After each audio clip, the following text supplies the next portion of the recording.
아름다운 체코 프라하, 조금 더 깊은 곳 어느 마을에 자신이 나고 자란 체코를 원망하는 여성이 있습니다. 이내 그녀는 한국인 친구의 특별한 제안을 건네받게 되었고 뭔가 믿기 힘들다는 내색을 하게 되는데요. 체코에서 손이 벌벌 떨릴 만큼의 큰 충격을 받았던 여성은 한국인 친구를 만나 이보다 더 특별하고 기가 막힌 모습들에 큰 좌절을 하게 되는데 대체 이 여성에게는 무슨 일이 벌어졌던 것일까요? 오늘 사연 시작합니다. 안녕하세요. 저는 아비게일 노바코바라고 합니다. 저는 태어나서 지금까지 쭉 체코의 프라하에서 살아왔어요. 프라하는 유구한 역사와 문화를 가지고 있는 정말 여유롭고 아름다운 도시죠. 저는 프라하를 너무나 사랑했고 또 프라하의 시민이라는 것이 너무나 자랑스러웠답니다. 그런데 얼마 전 프라하의 한 대학교에 끔찍한 사건이 일어나며 제 인생은 송두리째 바뀌어버렸어요. 조국에 대한 제 자부심은 무너져 버렸고 제 삶 역시 그 뿌리부터 흔들리며 무너져 버렸답니다. 그날은 여느 날과 똑같이 평범한 보통날이었어요. 저는 체코의 명문대에 다니는 친구를 만나기로 했고 약속 장소인 카를교에서 그 친구가 오기를 기다리고 있었어요. 그런데 약속 시간이 한참이 지났는데도 친구는 나타나지 않았습니다. 이상함을 느끼던 순간 주변에서 사람들이 휴대폰을 보며 웅성거리기 시작했고 그때 어떤 불길한 예감이 저를 스쳐가더군요. 그리고 잠시 후 그 불길함은 현실이 되었죠. 한 미치광이가 체코의 명문대 한복판에서 사상 최악의 총기 난사 사건을 벌인 것입니다. 이 사건으로 인해 39명의 사상자가 발생했고 안타깝게도 그 중에는 제 친구도 있었죠. 친구의 소식을 들은 뒤 저는 손이 벌벌 떨리고 숨조차 제대로 쉬지 못할 정도로 큰 충격을 받았어요. 이런 끔찍한 일이 벌어졌다는 사실이 도무지 믿어지지가 않았습니다. 게다가 이 사건은 사전에 충분히 막을 수 있었다는 점에서 더 큰 안타까움을 느끼게 했어요. 크게 두 가지 아쉬운 점이 있는데 하나는 체코 경찰의 허술한 대처입니다. 체코 경찰은 대학생들을 안전하지 않은 엉뚱한 곳으로 대피시키며 인명피해를 키웠고 범행 장면을 소셜미디어에 필터 없이 그대로 퍼지게 두어 2차 피해를 확산시켰죠. 다른 아쉬운 점은 체코의 총기 규제가 너무 느슨하고 허술하다는 것입니다. 체코는 전체 인구 약 1000만 명 중 30만 명 이상이 총기 허가증을 보유하고 있어요. 문제는 총기 면허를 취득할 때 범죄 기록을 제출할 필요가 없다는 것이죠. 이번 사건을 일으킨 범죄자 역시 오래전부터 대규모 살상 계획을 가지고 치밀하게 범행을 준비하고 있었는데도 불구하고 너무도 당당하게 총기 면허를 소유하고 있었고 이는 결국 체코 역사상 가장 많은 희생자를 낸 총기 난사 사건으로 이어졌죠. 저는 이런 극악 범죄와 그 이후 체코의 안일한 대처와 답없는 태도에 환멸을 느꼈어요. 프라하의 길거리를 걸을 때 더 이상 이곳이 아름답다거나 안전하다는 생각이 들지 않았습니다. TV에 나오는 극악무도한 뉴스를 보면서는 대체 내가 왜 이곳에서 살아야 하는가 하는 자괴감까지 느껴야 했죠. 마음이 심란하던 그때 저희 학교에서 만났던 한국인 친구 은지에게서 전화가 왔었습니다. 저랑 이름이 똑같네요. 친구분이 굉장히 예쁜 이름을 가지셨군요. 여하튼 한국 친구 은지가 제 소식을 듣고는 잠시 한국에 와서 쉬지 않겠냐는 제안을 해오더군요. 은지는 전에 체코에 교환학생으로 왔을 때 친해졌다가 한국으로 돌아간 지 얼마 되지 않은 친구였는데 뉴스로 프라하에 극악 범죄가 일어났다는 소식을 접하고는 제 걱정이 되어 연락을 해온 것이었죠. 저는 은지에게 내 마음은 고맙지만 한국에 가지는 않겠다고 거절했어요. 제가 체코에 환멸을 느꼈던 이유는 이곳에서 벌어진 총기 사건으로 더 이상 안전하지 않다고 느꼈기 때문인데 한국은 북한 이슈가 있어서 어쩌면 더 위험한 나라라고 생각했기에 그런 치안이 불안정한 나라에 제가 갈 이유가 없었죠. 제 대답을 들은 은지는 왜인지 깔깔거리며 웃더니 한국은 절대 위험한 나라가 아니라며 오히려 세계에서 제일 안전한 나라라고 큰 소리를 땅땅 치더군요. 그러면서 만약 제가 한국에 온다면 체코에서 겪었던 그 어떤 사소한 범죄도 경험하지 않을 것이라 호언장담했어요. 저는 그런 은지의 그런 말과 태도가 뭔가 체코에서 벌어진 일을 깔보는 것 같기도 하고 허세를 부리는 것 같이 느껴지기도 해서 저도 모르게 괜히 삐딱한 마음이 들더군요. 그래서 저는 한참을 고민하다가 은지 말대로 한국으로 가겠다고 말했습니다. 그러면서도 속으로는 이렇게 생각했었죠. 한국이 세계에서 제일 안전한 나라라는 건 부풀려진 소문이지. 내가 직접 두 눈으로 똑똑히 보고 은지에게 한마디 하겠어. 그렇게 저는 한국행 비행기에 오르게 되었습니다. 물론 유럽에서 동북아시아까지 가는 장거리 여행이기도 하고 북한이라는 막무가내 고집불통 위험천만한 국가와 대치 중인 나라에 내 발로 찾아가는 것이니 여기에는 상당한 용기가 필요했죠. 비행기를 타고 한국에 오는 내내 괜히 객기를 부렸다가 내 발등을 내가 찍은 것은 아닌가 싶고 오만 가지 생각이 들더군요.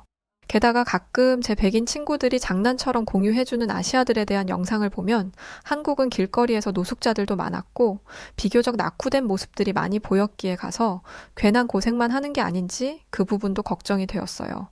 혹 때려다가 혹을 붙이는 것 같기도 하고 이래저래 복잡한 마음이었죠. 하지만 잠시 후 마주하게 된 한국은 정말 놀라웠어요. 먼저 인천공항에서 만난 한국인들은 영어를 너무 잘했는데 동양의 작은 나라인 한국에서 이렇게 편안하게 의사소통을 할 수 있을 줄 예상하지 못했던 저는 새삼 한국을 다시 보게 되었답니다. 하긴 제 친구였던 은지도 교환학생으로 체코에 왔을 때 영어를 너무 현지인처럼 잘해서 놀란 적이 있긴 했는데 한국 사람들 대부분의 영어 발음이 너무 훌륭하더라고요. 사람들이 세계의 공용어인 영어를 얼마나 자유자재로 구사하는지를 보면 그 나라의 위상을 짐작해 볼 수 있잖아요. 저는 원어민처럼 자유롭게 영어를 구사하는 한국인들을 보며 한국의 세계적인 입지를 느낄 수 있었고 내가 잘 알아보지도 않고 한국을 잘못 알고 있던 것일 수도 있겠다 하는 생각과 동시에 한국을 위험하고 척박한 국가라 착각하며 경계한 제가 바보같이 느껴졌답니다. 그렇게 인천공항에서 한국에 대한 긍정적인 첫인상을 받으면서 저는 한국 여행을 시작하게 되었죠. 이렇게 세련된 매너를 갖춘 나라라면 이곳에서 지내는 동안 좋은 일들만 생길 것 같아서 저는 설레는 마음을 안고 첫 발을 떼었답니다. 그리고 인천공항을 나선 순간 저는 또 다른 충격을 받게 되었어요. 왜냐하면 한국의 길거리 공기가 너무 쾌적하고 청명했거든요. 물론 그것은 한국의 자연 환경이 좋은 탓도 있었지만 길거리에서 흡연을 하는 사람이 없는 탓이 컸습니다. 자세히 보니 한국의 길거리에는 곳곳에 흡연 부스가 설치되어 있었고 사람들이 꼭 그 장소에서만 흡연을 하고 있더군요. 그래서 길을 걸어 다니며 흡연을 하는 사람을 찾아볼 수 없던 것이었어요. 그 모습을 보는데 제가 얼마나 놀라고 부러웠는지 아세요? 체코는 물론 유럽 어디를 가도 이런 모습은 절대 기대할 수 없는 거거든요. 유럽 사람들은 길거리는 물론 식당 안에서도 흡연을 하는 것을 당연하게 여기고 그래서 저 같은 비흡연자들은 담배 연기로 가득 찬 식당 안에서 숨을 참으며 식사를 해야 하는 경우가 아주 많죠. 그런데 한국은 비흡연자들에게 상상해보지도 못한 신세계를 보여주더군요. 한국의 흡연자들은 비흡연자들에게 최대한 피해가 가지 않도록 배려하는 매너를 갖추고 있었고 그 매너는 친구나 지인에게만 국한되는 것도 아니었어요. 생전 처음 보는 사람이라고 할지라도 다른 사람이 있는 공간에서 한국인들은 함부로 흡연을 하지 않더군요.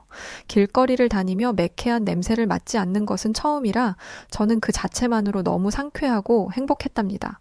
잠시 후 저는 강남 코엑스에서 은지를 만났고 이곳에서 도저히 믿기지 않는 경험을 하게 되었죠. 은지는 저를 별마당 도서관이라는 곳으로 데려갔는데 그곳에는 어마어마하게 많은 책들이 쌓여 있더군요. 바닥부터 천장 높은 곳까지 책으로 가득 찬 그 공간은 마치 영화나 동화책 속에나 존재할 것만 같은 곳이었어요. 그 압도적인 규모를 가지고도 별마당 도서관은 아기자기하면서 신비스러운 분위기를 뿜어내더군요. 저는 한국에 이렇게 좋은 곳이 있는 줄은 몰랐기 때문에 그저 감탄하고 있었는데 놀라움은 거기서 끝이 아니었습니다. 이 도서관에는 5만 권이 넘는 책들이 비치 되어 있었는데 글쎄 거기에 그 어떤 보안 장치도 설치되어 있지 않았어요. 거기에 있는 책들이 사람들이 탐내지 않을 만한 헌책들이기 때문이지 않냐고요? 전혀요. 별마당 도서관에는 세계적으로 유명한 작가들이 쓴 베스트셀러 작품들은 물론 최근에 발매된 신간, 만화책, 두꺼운 양장본까지 그야말로 없는 게 없었어요. 그런데도 한국인들은 책을 훔치기는커녕 서로 책을 먼저 보겠다고 싸우지도 않더라고요. 별마당 도서관에는 그렇게나 많은 사람들이 있었음에도 불구하고 책장 넘기는 소리만이 들릴 뿐이었어요. 저는 훌륭한 매너를 갖춘 한국인들을 보며 만약 이런 시설이 유럽 한복판에 있으면 어떤 일이 벌어질까 생각해 보았답니다. 아마 채 1시간도 되지 않아서 도둑들이 감나가는 책을 죄다 훔쳐가고 말았을 거예요. 유럽에는 소매치기 같은 경범죄가 워낙 판을 치고 있으니까요. 아무리 생각해도 이상했던 저는 은지에게 한국인들은 책을 별로 안 좋아해서 책이 탐나지 않으니까 이것들을 훔쳐가지 않는 것인지 물어보았죠. 그러자 은지는 제 말이 웃겼는지 배꼽을 잡고 웃더니 이렇게 말하더군요. 한국인들은 원래 자신의 물건이 아니면 건드리면 안 된다는 도덕의식이 강해. 그건 처벌이 무서워서도 아니고 남의 시선이 신경 쓰여서 그런 것도 아니야. 그냥 기본적으로 한국인들의 도덕 기준이 높다고 생각하면 돼. 아마 네가 여기에 네 가방을 둔 다음에 1시간 뒤에 찾으러 와도 그 자리에 그대로 있을걸? 저는 은지의 말을 듣고도 믿을 수 없었어요. 세상에 아무리 착한 사람들이 모여서 사는 나라라고 해도 그런 나라가 존재할 리 없지라고 여기며 저는 은지가 괜히 허풍을 치는 거라고 생각했죠. 그렇게 별마당 도서관 구경을 마친 뒤 은지는 잠시 볼일을 보러 가야 해서 저는 오후에는 혼자서 관광을 하기로 했어요. 제가 한국의 전통 문화를 체험해보고 싶다고 하자 은지는 제게 인사동에 가볼 것을 추천해 주었죠. 그렇게 저는 지하철을 타고 인사동으로 가게 되었습니다. 처음에 은지가 지하철을 타고 가라고 했을 때 저는 내심 걱정이 되었어요. 저는 한국어도 못할 뿐더러 한국의 지하철 노선도 아예 모르고 뭔가 지하철이라는 교통수단은 치안적인 면에서 위험할지도 모른다는 선입견을 갖게 하니까요. 하지만 막상 경험해본 한국의 지하철은 제가 가지고 있던 편견을 완전히 박살내버렸답니다. 우선 승강 장소로 이동하기까지 영어 표지판이 적당한 거리마다 보기 좋게 설치되어 있어서 외국인인 저도 누구의 도움 없이 혼자 다니기에 아주 좋더라고요. 또 좋았던 것은 한국의 지하철역에 에스컬레이터와 엘리베이터가 많이 설치되어 있다는 것이었는데 사실 유럽의 지하철역에는 엘리베이터는 물론 에스컬레이터도 잘 없거든요. 그래서 계단을 오르락 내리락 하는 것이 아주 고역인데 한국은 지하철역마다 어김없이 이런 인프라가 잘 갖춰져 있어서 걸어서 이동을 하는데 아무 부담이 없었답니다. 게다가 이런 시설을 나라에서 운용을 하려면 비용이 상당히 많이 들어갈 텐데 한국은 생각보다 훨씬 부유한 국가구나라는 것을 짐작할 수 있는 부분이었죠. 또 한국의 지하철에서 한국의 글로벌 국가로서의 위험을 느낄 수 있었는데 지하철 안내 방송이 영어로만 나오는 것이 아니고 일본어, 중국어로도 반복적으로 나오더라고요. 그만큼 한국을 방문하는 외국인들이 많다는 거겠죠? 그 사실을 깨닫자 지하철에 타기 전 괜히 한국의 지하철에 대해 편견을 가졌던 제 자신이 너무 부끄럽게 느껴졌답니다. 그런 생각을 하고 있을 때쯤 저는 드디어 인사동에 도착했어요. 저는 인사동을 둘러보다가 길거리에서 떡볶이와 순대를 파는 포장마차에 들어갔습니다.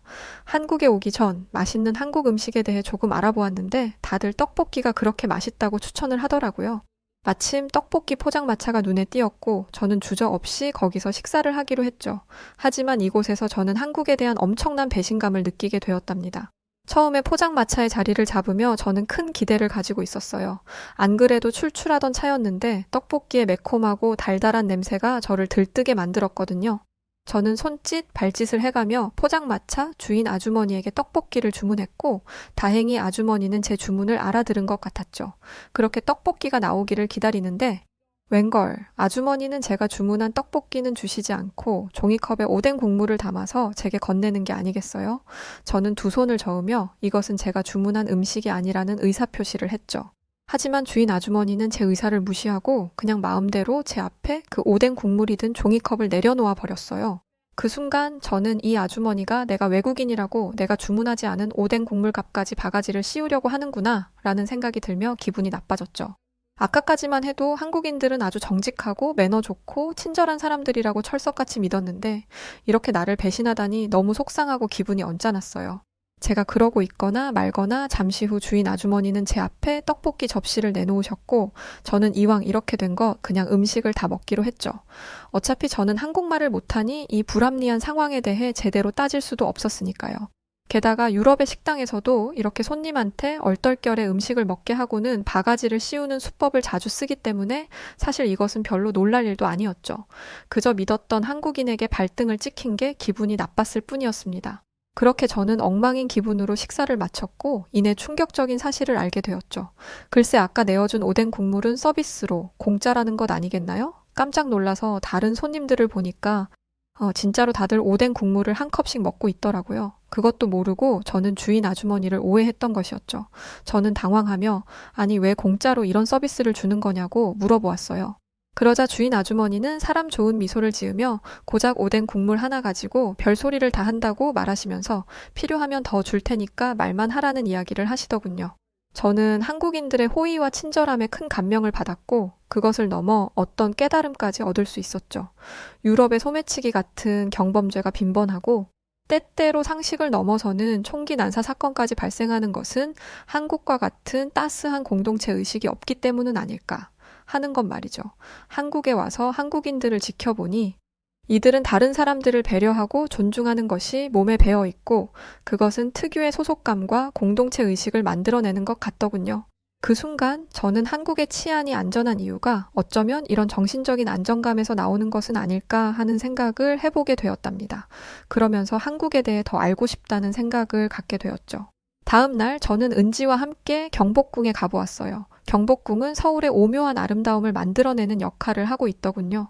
고층 빌딩이 늘어선 서울의 한복판에 옛날 양식의 궁전이 들어서 있으니 언밸런스 하면서도 또 그게 좋아 보였습니다. 마치 모나리자의 얼굴에 눈썹이 없어서 더 흥미로워 보이는 것처럼 말이죠. 저는 경복궁의 웅장함과 그 앞에 탁 트이게 펼쳐진 광화문 디자인에 반해 시간 가는 줄 모르고 그곳을 구경했답니다. 그런데 경복궁은 밤이 되면 또 다른 아름다움을 자랑하더군요. 경복궁 여기저기에는 따뜻한 빛감의 조명이 설치되어 있어서 낮과는 완전히 다른 매력을 느낄 수 있었어요. 예전에 저는 파리에 가서 에펠탑을 본 적이 있는데 에펠탑도 조명 때문에 낮과 밤의 풍경이 굉장히 다르거든요. 경복궁이 꼭 그렇더라고요. 다만 경복궁은 역사적인 상징성과 과거와 현대의 조화를 이룬다는 점에서 더욱 색다른 매력을 만들어내고 있었죠. 가만히 바라보고 있노라면 찬란하면서도 아련한 감정이 느껴지는 것이 경복궁과 광화문은 정말이지 서울의 굉장한 매력 포인트 중에 하나였어요. 그렇게 경복궁을 구경하다 보니 어느새 자정에 가까운 늦은 밤이 되어버렸고 깜짝 놀란 저는 은지에게 서둘러 호텔로 돌아가자고 했죠. 그런데 은지는 걱정도 되지 않는지 급할 게 뭐가 있냐며 천하태평이더군요. 그리고 얼마 지나지 않아 저는 은지가 가진 자신감의 근거를 알게 되었습니다. 한국의 밤거리는 낮과 다를 바 없이 활기가 넘치고 있었거든요.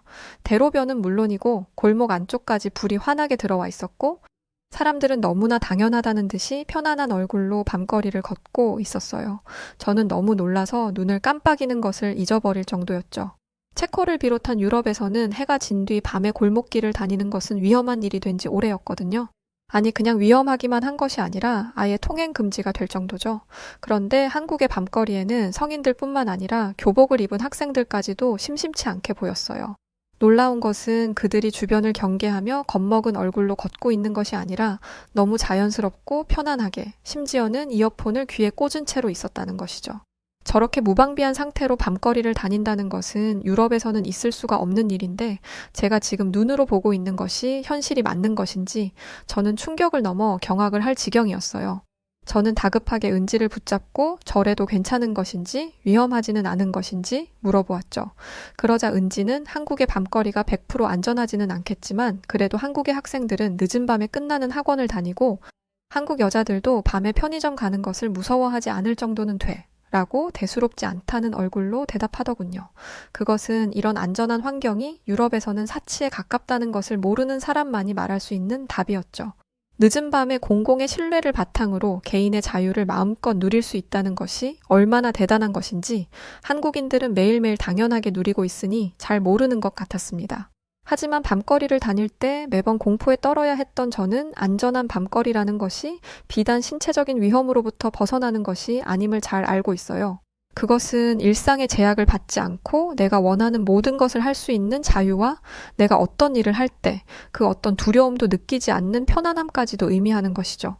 이런 소중한 가치들이 충족될 때 우리의 삶이 얼마나 업그레이드 될 수 있는지 저는 너무나 잘 알기에 한국인들이 미칠 듯이 부러웠습니다. 더 나아가 저는 이런 생각도 하게 되었어요.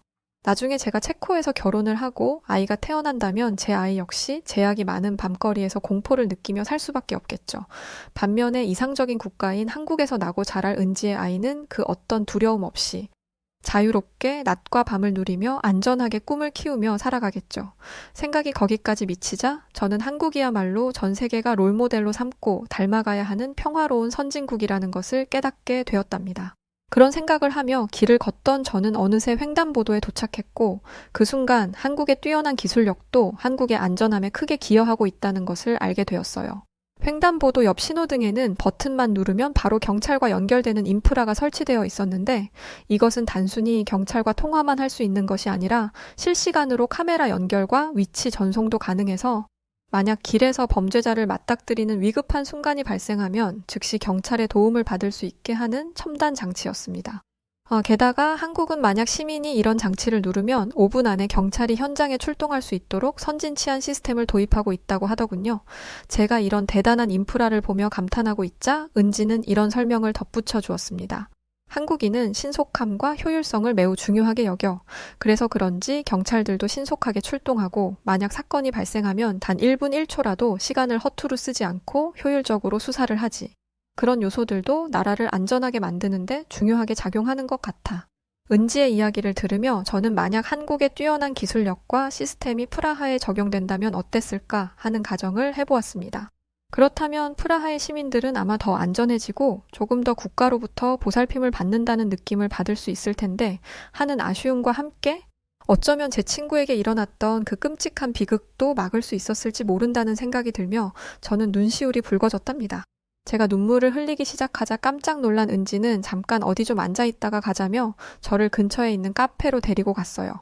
저는 이렇게 늦게까지 하는 카페가 있나 했지만 곧 이곳은 한국이지 하고 납득했죠. 그런데 그것도 잠시 카페에 들어선 순간 저는 경악을 하게 되었답니다. 왜냐하면 카페의 사장도 직원도 심지어 아르바이트생도 없었거든요. 그런데도 카페 안에는 향기로운 커피 향이 가득했어요. 어떻게 된 일인지 보니 이 카페는 무인으로 운영되는 카페였어요. 키오스크에 주문을 넣으면 커피 머신이 알아서 커피를 내려주는 시스템이었죠. 사람은 그저 카드나 휴대폰으로 결제만 하면 끝이었어요. 어제와 오늘 한국인들이 생활하는 모습을 보니 한국은 결제 시스템이 거의 다 디지털화되어 있더라고요.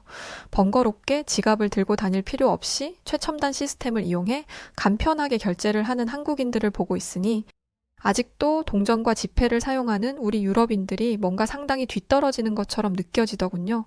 비교하자면 한국인들은 미래 도시에 살고 유럽인들은 원시 시대에 사는 기분이랄까? 100년 전만 해도 백인들이 선진 문명으로 아시아를 훌쩍 앞서 나갔었는데 대체 언제 이렇게 입장이 뒤바뀐 걸까 싶은 생각에 묘한 기분이 들었죠.